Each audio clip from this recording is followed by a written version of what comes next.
ये समलैंगिकता विदेशी मुद्दा है, यूरोप का मुद्दा है और उसके कारण है उसके पीछे।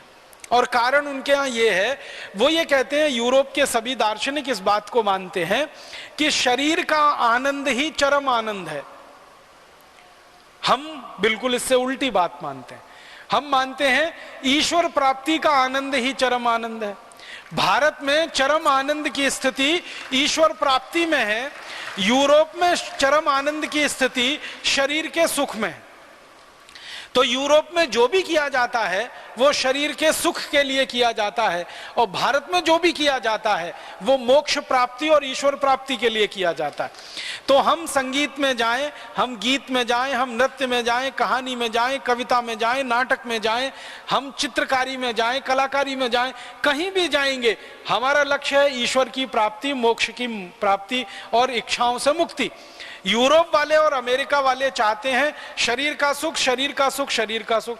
तो उनको शरीर का सुख एक तरीके से लेना, थोड़ी देर के बाद उसमें ऊब हो जाती है तो दूसरे तरीके से लेना, फिर उसमें ऊब हो जाती है तो तीसरे तरीके से लेना, फिर उसमें ऊब आ जाती है तो चौथे तरीके से लेना। तो चूंकि शरीर का सुख ही सब कुछ है और वही जीवन का अंतिम लक्ष्य है, क्योंकि वो मानते हैं कि ये शरीर एक बार ही मिला है, आगे मिलेगा कि नहीं मिलेगा पता ही नहीं। ना वो पुनर्जन्म को मानते हैं ना पूर्व जन्म को मानते हैं।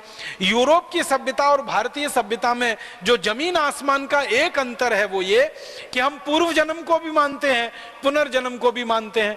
यूरोप वाले ना पुनर्जन्म को मानते हैं ना पूर्व जन्म को मानते हैं। वो कहते हैं जन्म एक ही है, अब इस जन्म में ये शरीर मिल गया, इसमें जितना सुख लेना है ले लो, जितना भोग करना है भोग लो। तो सुख में डूबना है, भोगों में डूबना है, उसके लिए समलैंगिकता में जाना पड़े तो वहां चले जाओ और किसी काम में जाना पड़े तो वहां चले जाओ। वो सब कुछ सुख प्राप्ति है शरीर के माध्यम से।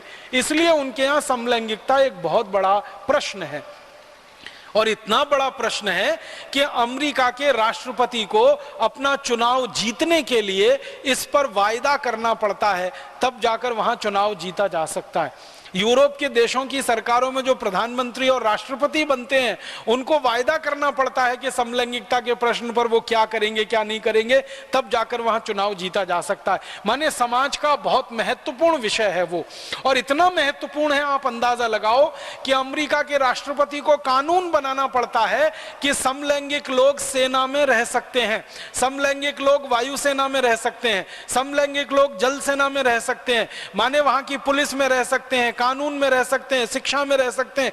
हर जगह समलैंगिक लोगों के लिए आधार बनाना पड़ता है, स्थान देना पड़ता है, क्योंकि उनके समाज का सबसे प्रमुख विषय है। भारत के समाज के लिए यह कोई विषय ही नहीं है, हमारे समाज के लिए इसका कोई महत्व ही नहीं है, क्योंकि हमने शरीर के सुख को जीवन का अंतिम सुख माना ही नहीं है कभी। हमारे यहाँ तो ईश्वर की प्राप्ति ही अंतिम सुख है और उसी में चरम आनंद है और उसी लिए सच्चिदानंद की कल्पना इस देश में की गई है। तो हमारी तो प्रश्न अलग हैं, मान्यताएं अलग हैं और उसके हिसाब से व्यवस्थाएं अलग हैं। इसलिए भारत में समलैंगिकता कोई विषय नहीं है, लेकिन पश्चिम के मीडिया ने भारत में समलैंगिकता का विषय बनना चाहिए और इस पर बहस होनी चाहिए और समाज में बंटवारा होना चाहिए, आधे लोग इधर आधे लोग उधर, उसकी पूरी ताकत लगाकर कोशिश की है। और उसी कोशिश का दुष्परिणाम है हमारे हाई कोर्ट के द्वारा, दिल्ली हाई कोर्ट के द्वारा दिया गया निर्णय और सुप्रीम कोर्ट में दाखिल की गई एक याचिका, ये उसी का अंतिम हिस्सा है।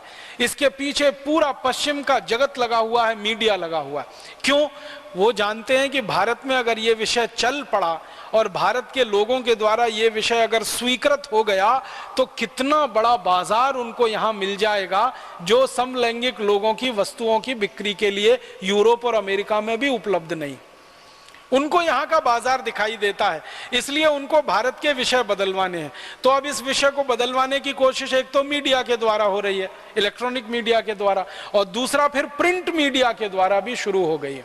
हमारे यहाँ कविताएं, कहानियां, नाटक छापने वाली पत्रिकाएं खूब इस विषय को आजकल उठा रही हैं और इस विषय में कहानियां लिखवाई जा रही हैं, इस विषय में कविताएं लिखवाई जा रही हैं, नाटक किए जा रहे हैं, नाटक लिखवाए जा रहे हैं, नाटक दिखाए जा रहे हैं।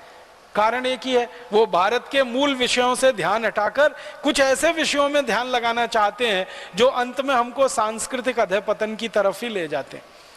बहुत दुख होता है, बहुत अफसोस होता है कि पश्चिम की नकल करके हमने हमारे सांस्कृतिक मूल्यों को एकदम ताक पर उठाकर रख दिया है और फालतू चीजों की बहस में हम पड़ गए। दोस्तों वीडियो अच्छी लगी हो तो लाइक शेयर सब्सक्राइब जरूर करके जाएं।